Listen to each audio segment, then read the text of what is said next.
किरीट सोमय्यांनी उद्धव ठाकरेंबद्दल केलेल्या वक्तव्यावरती दीपक केसरकर यांनी नाराजी व्यक्त केली। नेत्यांविषयी वाईट बोलायचं नाही असं भाजप नेत्यांसोबतच्या बैठकीमध्ये ठरलं होतं, मात्र याबाबत सोमय्यांना माहिती नसेल असा टोला केसरकरांनी लगावला।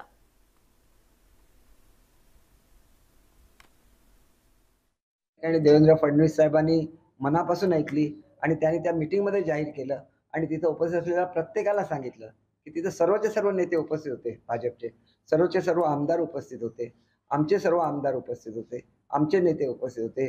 सर्वांच्या समक्ष सांगितलेलं की कुठल्याही परिस्थितीमध्ये उद्धव साहेबांच्या बद्दल कुठलाही अपशब्द बोलला जाणार नाही ही त्यांनी खात्री घेतलेली होती।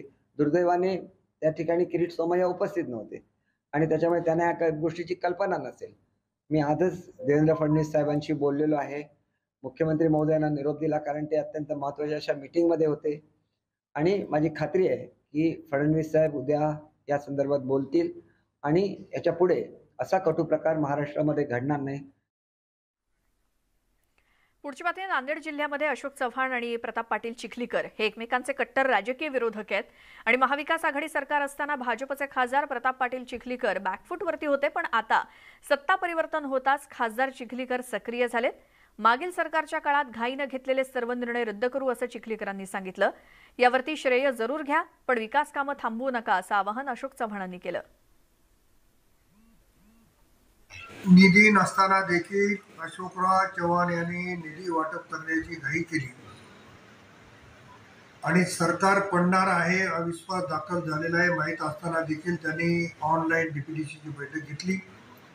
सगळ्या कामांना मान्यता, त्यांचं काय हित कुठं गुंतलेले होते मला माहिती नाही आणि लागलीच मी 2 तारखेला एकनाथराव शिंदे साहेबांनी देवेंद्र फडणवीस साहेबांकडे मी पत्र दिलं की अशा पद्धतीची बैठक ही चुकीची आहे आणि आज त्या बैठकीला स्थगिती देण्यात आली आणि नवीन पालकमंत्र्यांच्या नेतृत्वामध्ये ही बैठक पूर्ण घेण्यात येईल। काही लोकांना नुसतं आसुरी आनंद, काही लोक काम थांबवण्याचा आनंद काही लोकांना आहे। माझा हे काम चालू ठेवण्यामध्ये आनंद जास्त राहील आणि मला वाटतं कोणी का असे ना काम पूर्ण झालं तर क्रेडिट ज्याला घ्यायचं तरी घ्यावं, माझं काही तक्रार नाही आहे। प्रश्न क्रेडिटचा नाही आहे, इथे प्रश्न जिल्ह्याच्या विकासाचा विषय आहे आणि त्यामुळे असा आनंद, आसुरी आनंद घेऊन थांबवण्यापेक्षा मला वाटतं या कामाला आपल्याला पूर्णत्वास नेण्याकरता आपली जी कर्तबगारी आहे ती काही लोकांनी दाखवून देता आनंद होईल आम्हाला, आमची काही हरकत नाही, त्यासाठी आम्हाला आनंद आहे।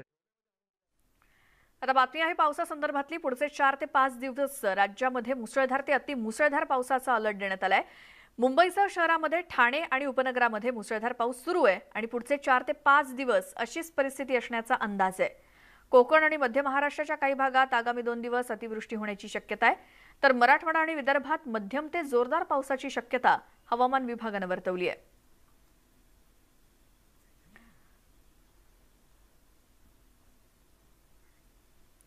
तर ग्राफिक्सच्या माध्यमातून आपण पाहूयात कोणत्या जिल्ह्यांना कोणता अलर्ट देण्यात आलेला आहे। पालघरला येलो अलर्ट दिलेला आहे, तर ठाणे जिल्ह्याला सुद्धा येलो अलर्ट आहे। मुंबई, रायगड, पुणे, रत्नागिरी या जिल्ह्यांना रेड अलर्ट, येलो अलर्ट देण्यात आलेला आहे, तर सातारा, सिंधुदुर्ग आणि कोल्हापूर या जिल्ह्यांना देखील येलो अलर्ट। या भागामध्ये पावसाचा अंदाज हवामान विभागाने वर्तवलाय। पालघर, ठाणे, मुंबई, रायगड, पुणे, रत्नागिरी, सातारा, सिंधुदुर्ग आणि कोल्हापूर या ठिकाणी पावसाचा इशारा हवामान विभागाने।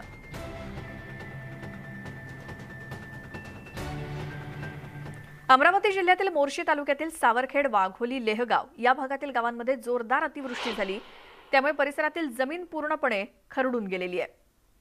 पेरणी पूर्णतः खरडली गेल्यामुळे आता शेतकरी अडचणीत सापडलाय।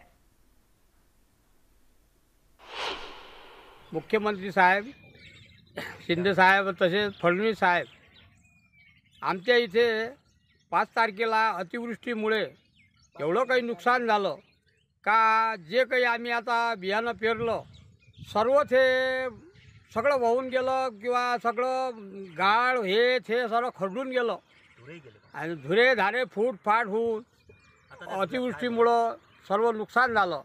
आता पर्यायी व्यवस्था आम्हाला काहीच नाही आहे, आता काय करा आम्ही, आमचं काही समजत नाही आम्हाला। आता मागील वर्षातच आमच्या अंगावरचं कर्ज नाही फिटलं तर आम्ही समोरचा व्यवहार कसा करायचा। अतिवृष्टी 40 वर्षात पहिल्यांदा आम्ही अनुभवास आली आमच्या, त्याच्यामुळं अक्षरशः जमीन हे पूर्णपणे खरडून गेलेली आहे आणि त्याच्यासोबत पीकही होऊन गेलेले आहे. समजा दुबार जर पेरणी करून बियाणं आणून जर पेरणी करतो म्हटलं, ती माती पेरणी करायला शिल्लक राहिलेली नाही आहे. म्हणजे अक्षरशः पावसाने एवढा धुमाकूळ घातला का आधीच कर्जबाजारी झालेला शेतकरी पूर्णपणे मेटाकुटीस आलेला आहे आणि तो मरणासन्न अवस्थेत आहे. तरी महाराष्ट्राचे नवीन मुख्यमंत्री माननीय एकनाथरावजी शिंदेसाहेब व DCM देवेंद्रजी फडणवीस साहेब यांनी कुठल्याही अटी, शर्ती, निकष, नियम सगळे बाजूला ठेवून जिल्हाधिकाऱ्यांना तशा स्पष्ट सूचना द्याव्या. कोकणात सध्या सुरू असलेल्या मुसळधार पाऊस सध्या सुरू आहे तिथे आणि सर्वात जास्त पावसाची नोंद ही खेडमध्ये झाली आहे. घाटमाथ्यावरील पावसामुळे खेड शहरातून जाणाऱ्या जगबुडी नदीला पूर येण्याची शक्यता आणि त्यामुळे नदीकाठी असलेल्या घरांना प्रशासनानं स्थलांतरित केलंय. या स्थलांतरित कुटुंबाशी बातचीत केली आमचे प्रतिनिधी विनय म्हात्रे यांनी. खेड तालुक्यामध्ये पूरसदृश्य परिस्थिती असल्यामुळे नदीकाठच्या काठावरती जी गावं आहेत किंवा जी घरं आहेत त्यांना विस्थापित करण्यात आलं आहे, त्यांना तिथून हलवण्यात आलेलं आहे.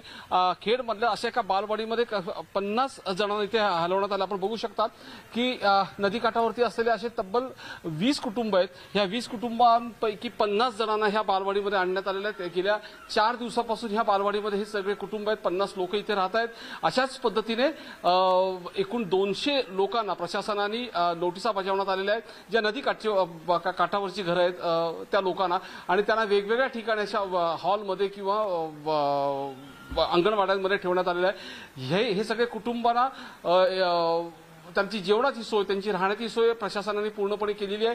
प्रशासनाकडून एक खबरदारी म्हणून या सगळ्या कुटुंबांना विस्थापित करण्यात आलं आहे. आपल्यासोबत काही महिला आहेत, आपण त्यांच्याशी बोलूया. काय परिस्थिती आहे, त्यांना सगळ्या कशा पद्धतीने त्यांना विस्थापित करण्यात आलेलं आहे. मला सांगा, तुम्हाला इथे प्रशासनाने कधी आणलंय? 2-3 दिवस झाले इथं आणून ठेवले. कधी तुम्हाला सगळं सांगितलं आणि तुम्हाला इकडे आणलं? प्रशासन जेवण खावण सगळं तुम्हाला देते का? होय देतात आणून 2 टाइम जेवण असतं. कधी तुम्ही सामान कसं काय तुम्ही सगळं आणला तिथे? तिथून पाणी येईल म्हणून सांगितलं म्हणताना आम्ही सगळं सामान असं उचलूनच आणलेलं आहे डोक्यावर. मंगळवारपासून गेल्या 2-3 दिवसापासून सगळं आपला जेवढा संसार, हा सगळा संसार त्यांनी सगळा बांधला आणि आपलं फक्त घर तिथे त्यांच्या जागी नदी काठावरती आहे. आम्ही थोडं घेऊन आलो. या आम्हाला एकट्याला मला होत नाही म्हणून थोडं घेऊन आले आणि कुठलं काय जमानत झाले, गडबडीत कसं असेल तसं घेऊन आले. पालिकेच्या जागेवरतीच गेले 40 वर्षापासून ही सगळे कुटुंब राहत आहेत. स्वतःचं घर नाहीये, जागा स्वतःची नाहीये, म्हणून ते पक्क घर देखील बांधू शकत नाहीये. पण किमान सरकारनं किंवा महानगरपालिकेने यांना इथून जर हलवलं आणि दुसऱ्या ठिकाणी जर सुरक्षित स्थळी नेलं तर किमान दरवर्षी तरी ह्यांना पावसाळ्यामध्ये जे त्यांची हेलपाट्या होतात किंवा त्यांना आपला पूर्ण संसार घेऊन इकडे तिकडे पळावं लागते, ती परिस्थिती जर त्यांच्यावर उद्भवणार नाही इकडे ह्यांचं म्हणणं आहे. परंतु सरकार ह्या सगळ्या गोष्टीकडे लक्ष देत नाही. आलं नोटिसी बजावल्या जातात, पूर आल्याच्या सूचना मिळाल्या की त्यांना स्थलांतरित करतात, पुन्हा त्यांना त्यांच्या जागेवर सोडलं जातं. व्हिडिओ जर्नलिस्ट रमेश भटसह विनय म्हात्रे, न्यूज 18 लोकमत, रत्नागिरी. सुरत ते गुवाहाटी, मुंबई ते दिल्ली, कुणाच्या हाती येणार सत्तेची किल्ली. सत्ता नाट्याची प्रत्येक घडामोड सर्वात आधी फक्त न्यूज 18 लोकमतवर.